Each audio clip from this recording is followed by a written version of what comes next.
warbaahinta Mareykanka oo ka digayso khatarta diyaaradaha droniska Turkiga oo ka samaystay Qubrus saldhig diyaaradaha duuliyaalaanta.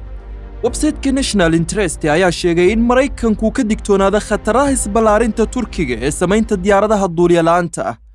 Website-ka ayaa ku talinaya in Koongareeska Mareykanka uu ka hortago ka iibinta Turkiga hubka iyo agabka militariga.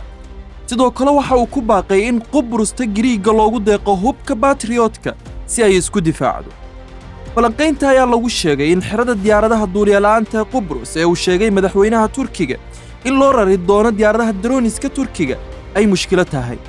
ciidanka Turkiga ayaa bilaabay inuu diyaaradihiisa u raro xirada cusub ka hor hadalka madaxweynaha.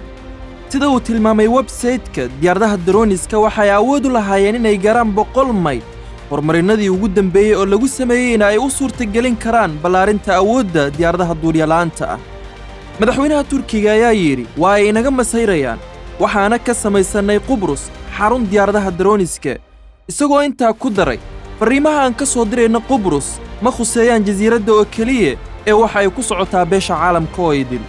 waxaa xusid mudan in diyaaradaha duuliyaalaanta ee Turkiga ay guulo waaweyn ka soo hoysay dhowr goobood ay ka dagaal gashay oo ay ugu dambeysay gobolka Karabakh Azerbaijan. dawladaha reer Yurub ayaa si cabsi leh ula socda guulaha gaar ahaan markii la bilaabay u dhoofinta tiknoolajiyadan dawladaha xubinka ah midowga reer Yurub.